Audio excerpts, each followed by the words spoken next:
నమస్కారం, welcome to Disha TV. రేపైతే శ్రీరామనవమి అయితే వచ్చేసింది. సో శ్రీరామనవమికి అసలు ఆ శ్రీరామనవమి విశిష్టత ఏంటిది, ఎలా జరుపుకోవాలి, ఏంటివి అనేది ఈరోజు అయితే గురువుగారు అయితే మనతో ఉన్నారు. సో ఫస్ట్ గురువుగారికి అయితే నమస్కారం చెప్పేద్దాం. నమస్కారం గురువుగారు. నమస్కారం అండి. శ్రీ సూర్యభట్ల విజయకుమార్ శర్మ, హైదరాబాద్. రామభద్రాయ శుక్లాం వరదరం విష్ణు శశివర్ణం చతుర్భుజన్ ప్రసన్నవదనం ధ్యాయేత్ సర్వవిఘ్నోపశాంతయే. రామాయ రామభద్రాయ రామచంద్రాయ వేధసే రఘునాథాయ నాదాయ సీతాయ పతయే నమః. ఆంజనేయం మహావీరం బ్రహ్మా విష్ణు శివాత్మకం అరుణార్క ప్రభుశాంతం రామదూతం నమామ్యహం. సో పంతులు గారు, దాని అర్థం ఏంటిది అసలు చెప్పారు కదా, కొంచెం అర్థం చెప్పండి. అంటే ముందు మనం ఏదైనా శుభ కార్యక్రమం ఏది మొదలుపెట్టినా కూడా విఘ్నేశ్వరుడు యొక్క నామాన్ని స్తుతించాలి. విఘ్నేశ్వరుడు అన్నిటికీ ఆది మూల పురుషుడైనటువంటి భగవంతుడు ఆయన. ముందు ఆయనకే మనం ఆరాధించాలి. విఘ్నేశద పద్మజా విష్ణు మహాదేవశ్చ పార్వతి.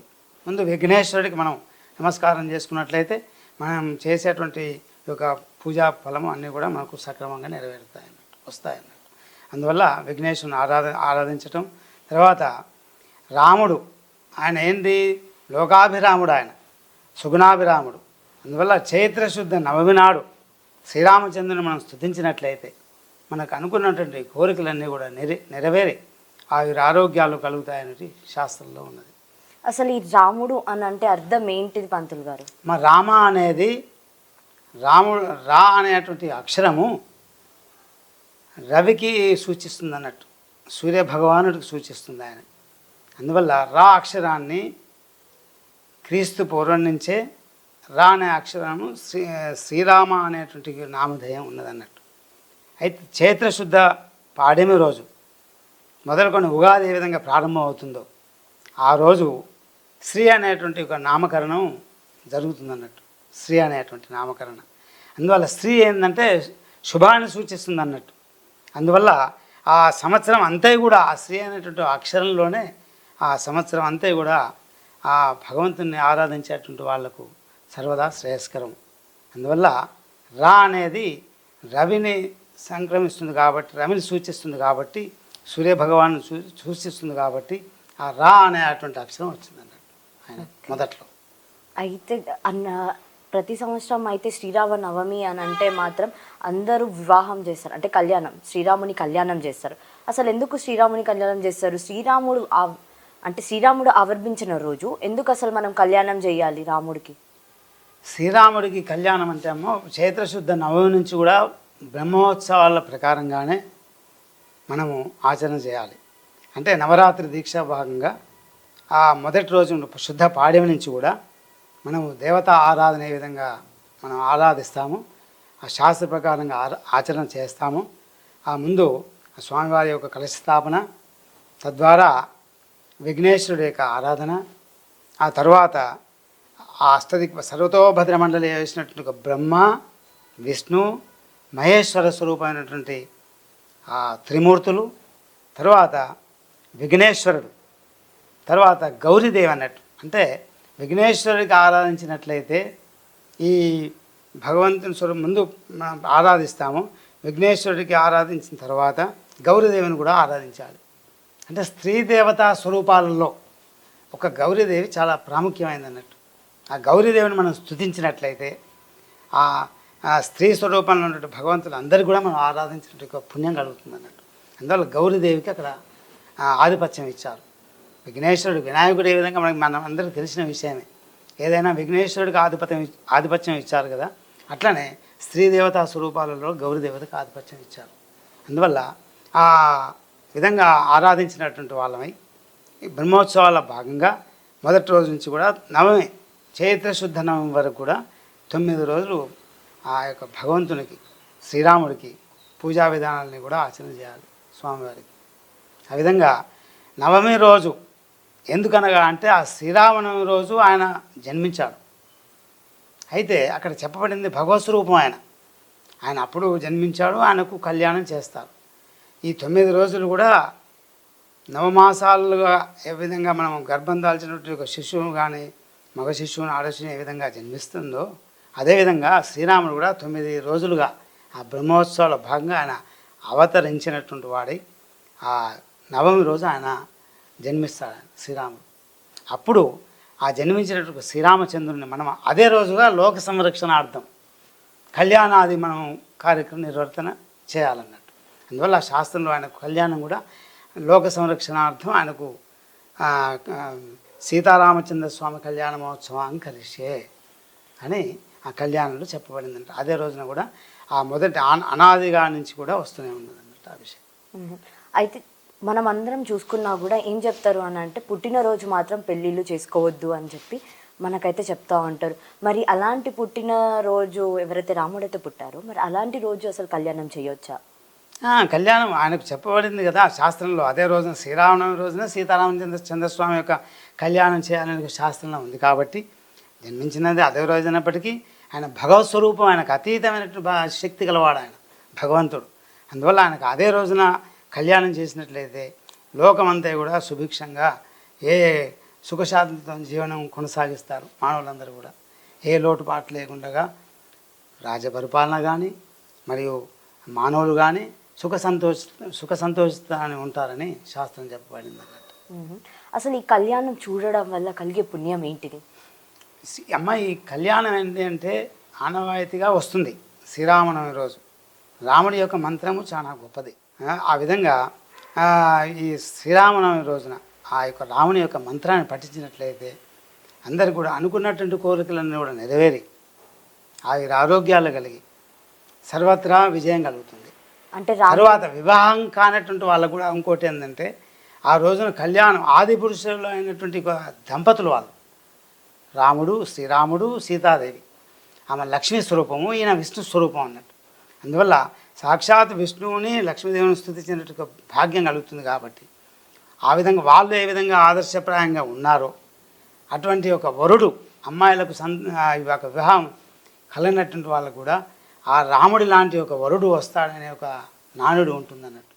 ఆయనలో అంత తపశక్తి ఉంది. కాబట్టి ఆయనకు మనం స్తుతించినట్లయితే ఆయన లాంటి వరుడు అమ్మాయిలకు వివాహం కానటువంటి అమ్మాయిలకు ఖచ్చితంగా వస్తుందని శాస్త్రం ఉంది. అయితే ఇప్పుడు ఎలానో వివాహం కానీ అమ్మాయిల గురించి చెప్పారు కదా, అయితే వివాహం కానీ అమ్మాయిలు శ్రీరామనవమి రోజు ఏం చేయాలి? ఆ కళ్యాణాన్ని కూడా వాళ్ళు వాళ్ళ యొక్క గోత్రనామముల చేత ఆ స్వామివారికి కళ్యాణ మహోత్సవం జరిపించాలి విధిగా. ఎందుకంటే అదంతా కూడా ఉండి ఆ కార్యక్రమాన్ని నిర్వర్తించినటువంటి వాళ్ళని లేదా వాళ్ళు ఆ కళ్యాణం చూసినటువంటి వాళ్ళైనా సరే వాళ్ళ యొక్క ఫలితం కలుగుతుంది. రెండవది స్వామివారికి వారి యొక్క శక్తి కొలదిగా పూజా ద్రవ్యముల చేత కొద్దిగా పసుపు, కొద్దిగా కుంకుమ, కొన్ని పూలు స్వామివారికి. ఎందుకంటే ఫలం పుష్పం పత్రం తోయం మన శక్తి అనుసారంగా ఒక చిన్న పుష్పాన్ని కానీ స్వామివారికి సమర్పించాలంటే ఆ రోజు మన ఉడతా భక్తిగా సమర్పించినటువంటి వాళ్ళవి స్వామివారికి తలంబరాలు కూడా. ఎందుకంటే కళ్యాణం కమనీయ కోమలకరం కళ్యాణం అనేది. ఎందుకంటే ఆ అక్షంతలు స్వామివారికి ఆ తలంబరాల రూపంలో స్వామివారి మీద పాదముల యందు ఆ తలంబరాలు వేసినటువంటి వాళ్ళవి. తర్వాత ఆ తలంబరాలను మన శిరస్సును కూడా వేసుకుంటారు అన్నట్టు. అంటే ఆ భగవంతుని యొక్క ఆశీర్వచనం కలుగుతుంది.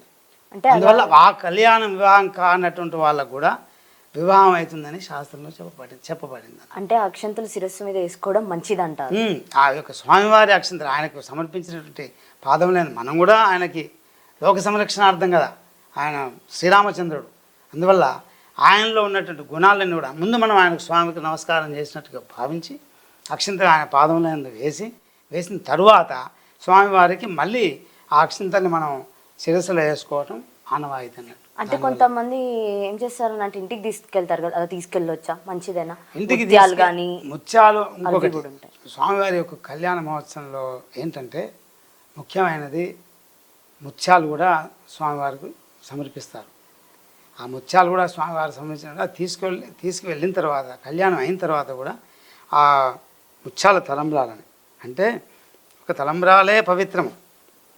అందులో ఏంటి ముత్యము అనేది పరిశుభ్రతకు ప్రాధాన్యతది, స్వచ్ఛతకు అన్నట్టు ప్రాధాన్యత.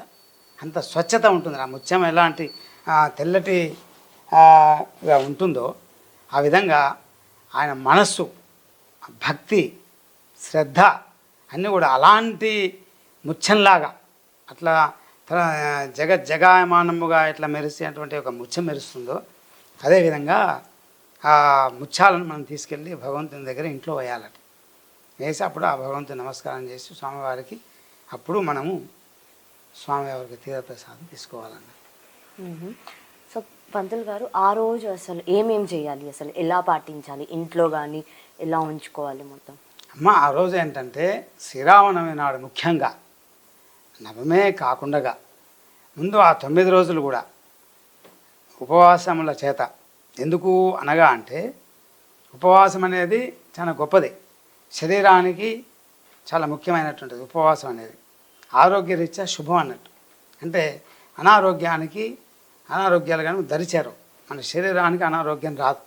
అందువల్ల ఆ 9 రోజులు కూడా ఈ యొక్క వేసవి రోజులలో కాబట్టి చాలా ఎక్కువ తీవ్రత ఉంటుంది కాబట్టి, వేడిమి తీవ్రత ఉంటుంది కాబట్టి ఆ ఉపవాస దీక్షలు చేసినట్లయితే ఆ వేడిమి నుంచి మనకు శరీరం అనుకూలంగా ఉంటుంది అన్నట్టు. అందువల్ల ఆ ఆ 9 రోజులు కూడా ఉగాది మొదలుకొని కూడా 9 రోజులు ఉపవాస దీక్షలు చేసినటువంటి వాళ్ళవి. తర్వాత ఈ విధంగా శ్రీరామ నవమి రోజున మాత్రం స్వామివారి కళ్యాణ మహోత్సవం జరపాలన్నట్టు. అయితే శ్రీరాముడి కళ్యాణ మహోత్సవం అయితే అందరూ అన్ని చోట్ల జరుపుతూ ఉంటారు కదా, మరి ఏది విశిష్టత, అన్నిటికంటే ప్రఖ్యాతత దేనికి ఉంటుంది మరి? అమ్మ అన్నిటికంటే ప్రాముఖ్యత అనేది భగవంతుడు, ఆయన మనం ఆరాధించటం వల్లనే సమస్త జనులకు కూడా శుభం జరుగుతుంది. రామ మంత్రాన్ని పఠించినా సరే శ్రీరామ రామ రామేతి మనోరామే మనోరమే సహస్రనామతత్తుల్యన్ రామనామవరాననే, అంటే ఆయన యొక్క నామాన్ని ఆ పరమేశ్వరుడే స్తుతించాడట, ఆ విష్ణుమూర్తే స్తుతించాడట. అంటే అంతటి యొక్క శక్తి ఉందంట రామ అనేటువంటి ఒక పదంలో, అంత శక్తి ఉందన్నట్టు. ఆ శక్తి వల్ల ఆ నామాన్ని మనం పఠించితే మనకు కూడా అలాంటి భగవత్ శక్తి అనేటువంటి ఒక ఫలితం మనకు కలుగుతుంది అన్నట్టు. అంటే పరమేశ్వరుడే సాక్షాత్ అన్న పఠించినటువంటి వాడయ్యాడు. ఇక మనమెంత మానవులం కదా, మనం కూడా ఆ యొక్క నామాన్ని పఠించినట్లయితే సర్వదా శ్రేయస్కరం తెలియపరుస్తుంది అన్నట్టు. ఓకే పంతులు గారు, ఆ కళ్యాణం అయిపోయిన తర్వాత అయితే అందరూ పానకము తర్వాత వడపప్పు ఇస్తారు. అసలు ఈ పానకం అని వడపప్పు ఎందుకు ఇస్తారు? ఒకటి ఏంటంటే ఈ 9 రోజులు కూడా దీక్ష నియమం చేత ఉండాలి. అంటే బ్రహ్మోత్సవాలు జరిపినటువంటి యొక్క ఫలితం అన్నట్టు. అందువల్ల స్వామికి మనం ఎన్ని నివేదనలు చేసినా కూడా పాయసము, అన్నము, భక్షము అన్నీ కూడా మనం ఆచరిస్తాము, అన్నీ తయారు చేస్తాము స్వామివారికి.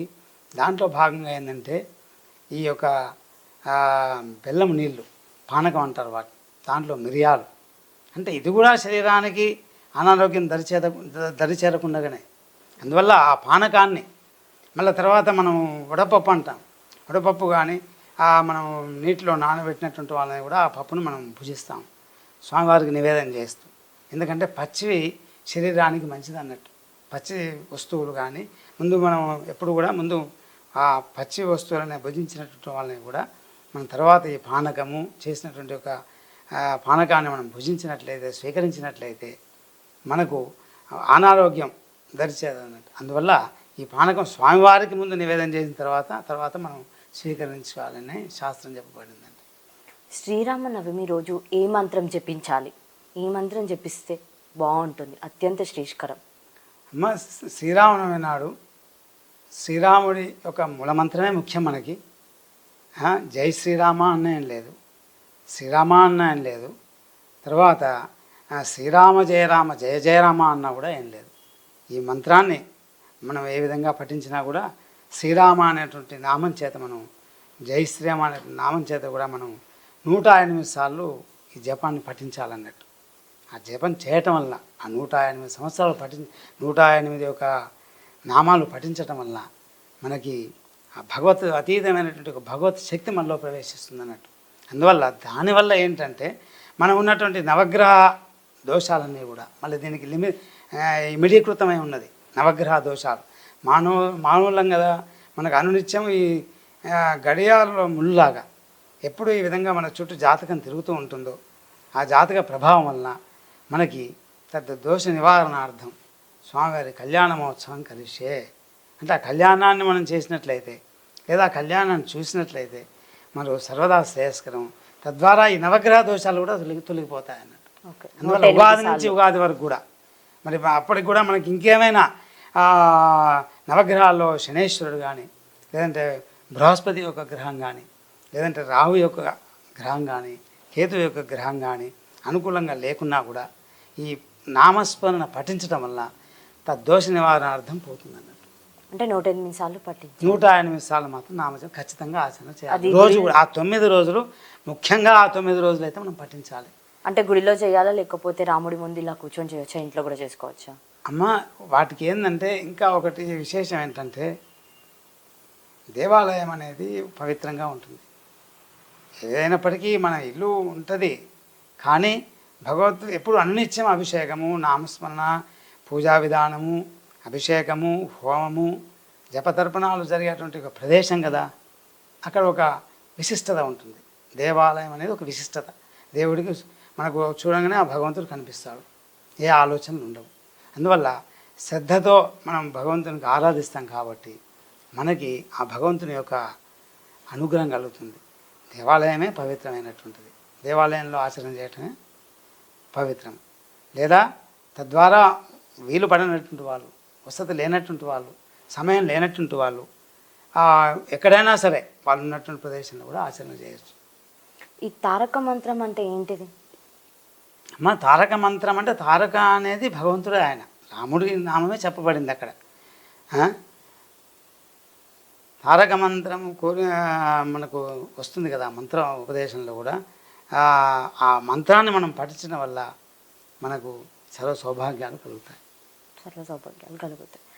ఈ రాముడిది ఒక ఏదైతే ఉంటుందో అది మొత్తం రామాయణంలో రచించారు. అసలు ఈ రామాయణం నుంచి అసలు మనం ఏం నేర్చుకోవాలి? రామాయణం నుంచి నేర్చుకునేది అంటే రామాయణము మహాగ్రంథం, అది ఒక పవిత్రమైనటువంటి గ్రంథం. అది ఆ గ్రంథాన్ని పఠించడం అంటే భగవంతుని యొక్క, అందుకే ఆ గ్రంథాన్ని ముట్టుకుంటేనే మనకు పవిత్రత వస్తుందంట. అంటే అంత శక్తి ఉంటుంది రాముడి నామస్మరణలోనే ఆ విధంగా ఉంటుంది. అందువల్ల శ్రీరామ రామ రామేతి మనోరామే మనోరమే సహస్రనామ తత్తుల్యం రామనామ వరాననే. అంటే రామనామానికి అంత పవిత్రత ఉంది. పంతులు గారు, అసలు రామాయణం, ఈ రామాయణం నుంచి అసలు మనం అందరం ఏం నేర్చుకోవాలి? మన రామాయణం అనేది మహాగ్రంథం. అది రాముడి యొక్క నామాన్ని స్తుతించటం చాలా విశేషం. రాముడి యొక్క నామాన్ని విష్ణుమూర్తి ఆ పరమేశ్వరుడే స్తుతించారు. అందువల్ల ఆయన సహస్రనామతత్తుల్యం రామనామ వరాననే. అందువల్ల ఆ 1000 నామాల చేత ఫలితం ఉంటుందో, ఆయన ఒక్కసారి శ్రీరామనామం పఠిస్తే అంత ఫలితం ఉంటుంది అన్నట్టు. అందువల్ల రామనామాన్ని పఠించాలి మనం. అంటే రామాయణంలో ఏం నేర్చుకోవాలి, అసలు ఏం చూసి నేర్చుకోవాలి మనం రామాయణం నుంచి? రామాయణం నుంచి చూసి నేర్చుకునేదంటే అమ్మ ఇవి ఏంటంటే, ఇది ఆ శ్రీరాముడు సుగుణాభిరాముడు, 16 గుణములు కలిగినటువంటి వాడు ఆయన. ఆ గుణాలలో కూడా మనం అన్నీ ఆయనకు ఆరాధించినట్లయితే, ఆయనకు జపించినట్లయితే, ఆయన్ని స్తుతించినట్లయితే అన్ని గుణములు మనలో వస్తాయని యొక్క శాస్త్రం ఉందన్నట్టు. శ్రీరాముడి యొక్క మంత్రంలో అంత ప్రాముఖ్యత ఉందన్నట్టు. అన్ని గుణాలు కూడా మనకే వస్తాయి కాబట్టి ఆ శ్రీరాముని మనం స్తుతించడం చాలా విశేషం. అసలు రామాయణం నుంచి నేర్చుకోవాల్సింది ఏంటి అని అంటే మాత్రం అందరూ ఏమంటారు అంటే, ఒక తల్లిని ఎలా గౌరవించాలి, ఒక స్త్రీని ఎలా గౌరవించాలి, ఒక భర్తని కానీ భార్యని కానీ అన్నీ నేర్చుకోవాలి అని అంటారు. నిజంగానే అలా నేర్చుకునేలానే ఉందా లేదా? ఇంకా రాముడి యొక్క స్వభావం ఏంటంటే ఆయన గుణవంతుడు, తరువాత వీర్యవంతుడు, ధర్మాత్ముడు, కృతజ్ఞతాభావం కలిగినవాడు, సత్యము పలికేవాడు, దృఢమైన సంకల్పం కలిగేవాడు, చారిత్ర్యము కలిగినటువంటి వాడు, అన్ని ప్రాణులను మంచి కోరేవాడు, విద్యావంతుడు, సమర్థుడు, ఎన్నిసార్లు చూసినా ఇంకా చూడాలనిపించేంతటి సౌందర్యము కలిగినవాడు, ధైర్యవంతుడు, క్రోధాన్ని జయించినవాడు, తేజస్సు కలిగినవాడు, ఎదుటివారిలో మంచిని చూసేవాడు, అవసరమైనప్పుడు కోపాన్ని తెచ్చుకోగలిగేవాడు. అన్ని 16 రకాలైనటువంటి గుణాలు ఉన్నాయి ఆయనలో. ఆ విధంగా ఆయనకు ఆరాధిస్తే మనకు ఆయనలో కొంతైనా మనకు వస్తుంది అని భావన చేత ఆ శ్రీరామచంద్రుని మనం నామాన్ని పఠించాలన్నట్టు. ఓకే. ఆ, అంటే ఆయనకి సంతోషం అనేది ఇప్పటిదాకా దక్కలేదంటారు, అది నిజమేనా? ఆయన నిరంతరం కూడా ధర్మ కార్యాచరణకే ఆయన నిమగ్నమై ఉన్నాడు ఆయన. అందువల్ల ఎన్ని కష్టాలు వచ్చినా సరే మనం ధర్మాన్ని మాత్రం వీడనటువంటి వాడు ఆయన. అందువల్ల శ్రీరామచంద్రుడు ఆయన ఎప్పుడూ తన జీవితంలో కష్టమైనటువంటి బాటనే ఆయన ఎంచుకున్నాడు. అందువల్ల ఆయన తండ్రి మాట ప్రకారంగా కూడా అరణ్యవాసం అజ్ఞాతవాసాన్ని కూడా ఆయన చేయగలిగినటువంటి వాడు. అంత సమర్థుడయ్యాడు ఆయన. అంటే అంత కష్టాన్ని కూడా ఆయన భరించగలిగినటువంటి యొక్క శ్రీరామచంద్రుడు మనకు ధర్మాన్ని, మానవులు ధర్మాన్ని ఏ విధంగా ఉండాలి అనే ఆయన ఈ విధంగా ఆచరించినటువంటి వాడైన మనకు తెలిసేటట్టుగా ఆయన చూపించినటువంటి వాడయ్యాడు ఆ శ్రీరామచంద్రుడు. అంటే ఎందుకని అలా కష్టాన్ని ఎంచుకున్నారు మరి? అంటే కష్టము అనేది ధర్మం కొరకి. అంటే మనము నిరంతరము సుఖంగా ఉన్నట్లయితే భగవంతుని యొక్క ధ్యానం అవసరం లేదు. దారుణము కఠినం చాప్య మహా దుఃఖం. అంటే కష్టాన్ని కలిగినప్పుడే మనకు బాధలు వస్తాయి, భగవంతుడు అయినటువంటి వాడు గుర్తొస్తాడు. సుఖంగా ఉన్నప్పుడు మనకేమీ తెలియవు, భగవంతుని నామం కూడా మర్చిపోతాం. అందువల్ల కఠినమైనటువంటి ఒక దీక్ష, ఆ దీక్ష ఉన్నట్లయితే ఆ భగవంతుని యొక్క నామాన్ని మనం పఠించగలం అన్నట్టు, ఆ విధంగా స్తుతించగలం, లేదా మనం జపించటం కూడా, నామ పారాయణం చేయవచ్చు. అంటే శ్రద్ధాభక్తుల చేత కూడా ఎంత కష్టాన్ని మనం తీసుకున్నా కూడా ఆ భగవంతుని యొక్క అనుగ్రహం కలుగుతుంది. రెండవది దానికి మనం సమర్థత అయి ఉంటాం అన్నట్టు. ఆ కష్టం చేత కూడా భగవంతుడు గుర్తొస్తాడు మనకి. ఆయన దశావతారాలమ్మ, విష్ణుమూర్తి దశావతారాల్లో ఉన్నాడు కదా. ఆ దశ అవతారాల్లో కూడా అన్ని రకాలైన అవతారాలు ఎత్తాడు ఆ విష్ణుమూర్తి, ఒక్కొక్కరిని ఒక్కొక్క రకంగా సంహరించేటందుకు. ఆ విధంగా 7వ అవతారం రాముడు రావణుణ్ణి వధించేటందుకు, ఆ రావణుణ్ణి సంహారం చేసేటందుకే ఈ రావణ అవతారం, రాముడి యొక్క అవతారాన్ని ఆయన జన్మించాడు ఆ అవతారంలో. తర్వాత అదంతా కూడా ఆ రామాయణ గ్రంథంలో కూడా అన్ని 7 ఖండాలుగా విభజించబడినటువంటిదే ఉందన్నట్టు. మనం చూసుకున్నా కూడా రావణాసురుడు కూడా ఆయన మహాశివ భక్తుడు అనమాట. మరి ఎందుకు ఆయనని సంహరించాల్సిన అవసరం ఏమొచ్చింది? అంటే రావణుడు ఎందుకు అవసరం వచ్చిందంటే సీతాదేవిని రామాయణంలో చెప్పబడినట్టుగా అరణ్యవాసం వెళ్ళినప్పుడు ఆయన ఏ విధంగా రావణాసురుడు అంటే ఆయన కూడా ఒక బ్రహ్మ, ఈ రావణుడు కూడా ఒక బ్రహ్మ. ఆయన అంత శక్తి, తపశక్తి కలిగినటువంటి వాడు. అంటే ఆయన మరణము రాముడి యొక్క అంశలోనే ఉంది. రాముడే సంహారం చేయవలసినటువంటి ఒక విధిగా ఉందన్నట్టు ఆయనకి. ఆ విధంగా ఆయన రాముడు సీతాదేవిని అపహరించటం, అరణ్యానికి అరణ్యవాసం వెళ్ళినప్పుడు కూడా సీతాదేవిని ఈయన తీసుకువెళ్ళటము, అపహరించటము. అందువల్ల అప్పుడు ఈ రాముడు రామాయణాన్ని కూడా ఇదంతా చెప్పబడింది అన్నట్టు. అప్పుడు ఆయన 12 సంవత్సరాలు అరణ్యవాసం, మిగతా 2 సంవత్సరాలు కూడా అజ్ఞాతవాసాన్ని చేయవలసిన పరిస్థితి వస్తుంది అన్నట్టు. అప్పుడు రావణుని రామాయణంలో కూడా చివరి క్షణంలో కూడా మళ్ళీ సీతాదేవిని తీసుకొచ్చినటువంటి వాడే అప్పుడు రావణుని సంహరిస్తారన్నట్టు శ్రీరామచంద్రుడు. ఓకే. తర్వాత వీళ్ళైతే మళ్ళీ వెళ్ళిపోతారు, కానీ అక్కడ కూడా ఓకే మొత్తం మంచిగానే ఉంది, సుభిక్షంగా ఉంది అనుకునే టైంకి మళ్ళీ సీతాదేవిని అయితే రాముడు అడవిలోకి పంపించేస్తారు కదా. అంటే ఎప్పుడైనా సరే కానీ కష్టకాలంలోనే ఉంటారా దేవుడు అనేవాళ్ళు? లేదు, ఆయన ధర్మం వరకే నిర్వర్తించాడు.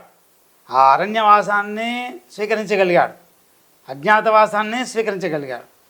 తద్వారా రాముడు ధర్మం చేత ఈ విధంగా ఆయన ఆచరణ, లోక సంరక్షణార్థం ప్రజలకు అందరికీ తెలిసేటట్టుగా ధర్మం ఈ విధంగా ఉండాలి, ధర్మ విధంగా నిర్వర్తించాలి, ధర్మాన్ని రక్షించాలి. ధర్మం రక్షతి రక్షిత.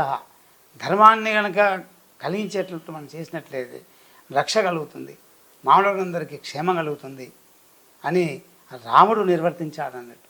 ముందు ఆయన ఆచరిస్తే కదా నేను ఆచరణ చేస్తేనే ఎదుటి వాళ్ళకి తెలుస్తుంది అనే భావన చేత ఆయనే ఆచరణ చేశాడు ముందుగా ధర్మం చేత. ఎవరు కష్టాన్ని తీసుకోరు కదా, అందువల్ల రాముడే స్వయంగా ఆయన కష్టాన్ని తీసుకోగలిగాడు.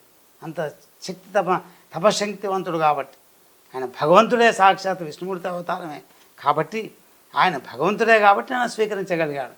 ఆ విధంగా ఆ రామాయణం అంతా కూడా ఆ విధంగా నడిచిందన్నట్టు. ఆయన నామంలో ఆ విధంగా జరిగింది కాబట్టి రాముడికి అంత నామధేయం వల్ల, నామం వల్ల అంత గొప్ప కీర్తి ప్రతిష్టలు కలిగాయి అన్నట్టు రాముడికి. అయితే మనం చూసుకున్నా కూడా రాముడి యొక్క పరమ భక్తుడు ఎవరు అని అంటే మాత్రం హనుమంతుడు మనకు అందరికీ గుర్తుకొస్తాడు. మళ్ళీ అలాంటి హనుమంతుడి యొక్క సాయం కూడా ఒకసారి రాముడు తీసుకోవాల్సి వచ్చింది. అసలు అంటే ఏంటి, దేవుళ్ళకి దేవుడు అంటే ఇట్లా సహాయం చేసుకోవాలా, సహాయపడాలా? అంటే వానర జాతిలో ఆంజనేయుడు భక్తి పారస్తున్నటువంటి వాడు, రామనామాన్ని పఠించేటువంటి వాడు ఆయన. అంటే రాముడి యొక్క నామాన్ని ఆయన రాముడి యొక్క హృదయంలో ఉండేటట్టుగా నిరంతరము ధ్యానం చేస్తూ ఆంజనేయుడు ఎప్పటికీ రామేతి రామ, ఎప్పుడు రామమంత్రాన్ని రామనామాన్ని పఠించి ఎంతో కీర్తి ప్రతిష్టలు కలగ చేసుకున్నాడు. ఆయన రాముడిలో లీనమైపోయాడు, రాముని హృదయంలో ఉండిపోయాడు ఆయన ఆంజనేయ స్వామి.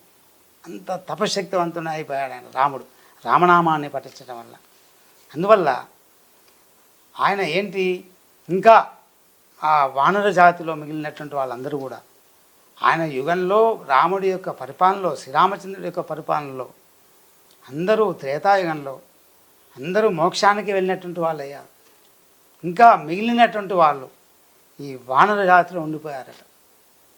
ఈ వానర జాతిలో ఉండిపోయారు వాళ్ళందరూ కూడా ఈ రాముడి యొక్క నామాన్ని పఠిస్తూ, అయ్యా రాముడికి మనం సహకారం చేయాలి, కొండంత దేవుడికి మనం కొండంత పత్రి వేయలేం కదా, ఆ భావన చేత మేము కూడా రాముడికి మా తోచిన ప్రాయంగా మేము ఆయనకు సహకారం ఇవ్వాలి అనే ఉద్దేశం చేత రాముడు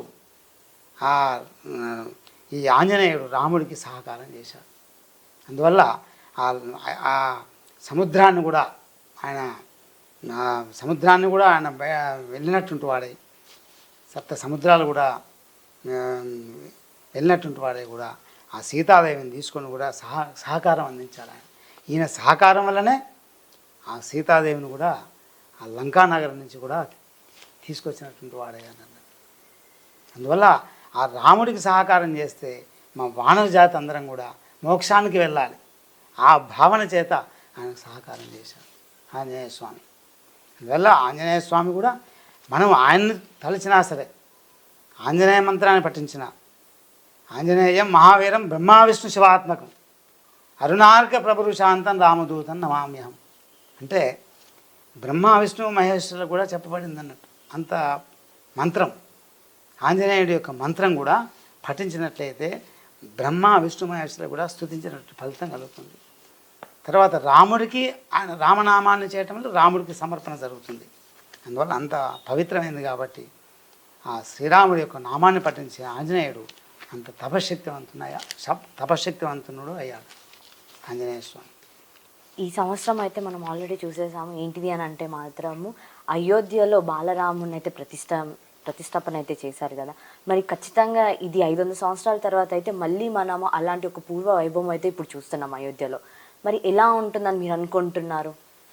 అమ్మ అంత బాగా ఉంటుంది. రాముడు శ్రీరామచంద్రుడు, ఆయన బాలరామాయణంలో రాముడు బాల్య దశలో ఉంటాడు. అందువల్ల అక్కడి నుంచి జరిగినటువంటి క్రతువులన్నీ కూడా రాముడు ఏ విధంగా బాల్య రూపంలో ఉంటాడో అప్పటి నుంచి ఆయన శక్తి సంపద కూడా మనకు తెలిసిపోయింది అన్నట్టు. బాల్య దశలోనే అంత అతీతమైన శక్తి, తేజవంతమైనటువంటి వర్చస్సు కలవాడు ఆయన శ్రీరామచంద్రుడు. అంటే బాల్య దశ నుంచే ఆయన తేజవంతమైన యొక్క కీర్తి ప్రతిష్టలు కలిగినాయి. అందువల్ల రాముడు బాలరాముడన్నా ఒకటే, ఏం కాదు. ఆయన కూడా శ్రీరామచంద్రుడే, ఆయన అంశే కాబట్టి అయోధ్య నగరంలో ఆయన ప్రతిష్ఠించారు. ఆ నగరంలో ప్రతిష్ఠించడం దేశానికి, ఎందుకంటే అయోధ్యలో రాముడు జన్మించాడు కదా. అంటే క్రీస్తు పూర్వం 5114 సంవత్సరంలో ఆయన అప్పటి నుంచే ఆయన నామధేయం వినిపిస్తుంది అన్నట్టు. క్రీస్తు పూర్వం నుంచి. క్రీస్తు పూర్వం. అప్పటి నుంచి అందువల్ల ఆయన అయోధ్యలో జన్మించాడు కాబట్టి అయోధ్యలో ఆ బాలరాముని ప్రతిష్ఠించడం కూడా చాలా శుభస్కరం అన్నట్టు. అంటే ఖచ్చితంగా ఇది విశేషం అని అంటారా ఈ సంవత్సరం?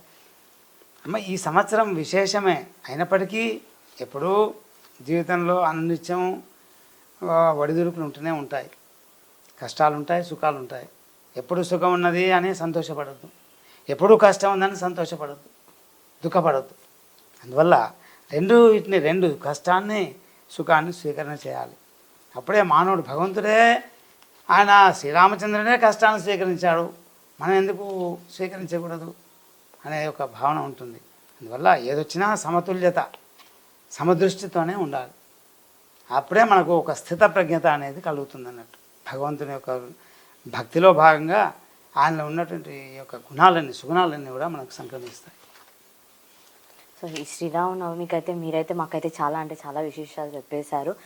థ్యాంక్ యూ అండి, థ్యాంక్ యూ సో మచ్ చెప్పినందుకు. ఈ శ్రీరామనవమికి ఎలా ఉండాలి ఏంటిది పాటించాలని చెప్పినందుకు థ్యాంక్ యూ అండి. సో చూసారు కదా, ఆల్రెడీ స్వామి అయితే చెప్పేశారనమాట ఏం చేయాలి ఏం చేయొద్దు, రేపైతే ఎలా ఉండాలి, శ్రీరామనవమికి మనం ఏమేం పాటించాలి, ఎలా ఉండాలి, ఎక్కడైతే అంటే గుడి లేకపోతే మీకు సంబంధించిన ఎక్కడైతే వివాహం జరుగుతుందో శ్రీరాముడి కళ్యాణం జరుగుతుందో అక్కడైతే వెళ్ళి చూసినా కూడా అది మనకి ఎంతో పుణ్యం అని చెప్పి అయితే చెప్పేశారు. సో మీరు కూడా ఖచ్చితంగా ఎక్కడైనా మీ దగ్గరలో ఉన్న వాటికి వెళ్ళి ఖచ్చితంగా ఆ కళ్యాణ మహోత్సవాన్ని అయితే చూడండి.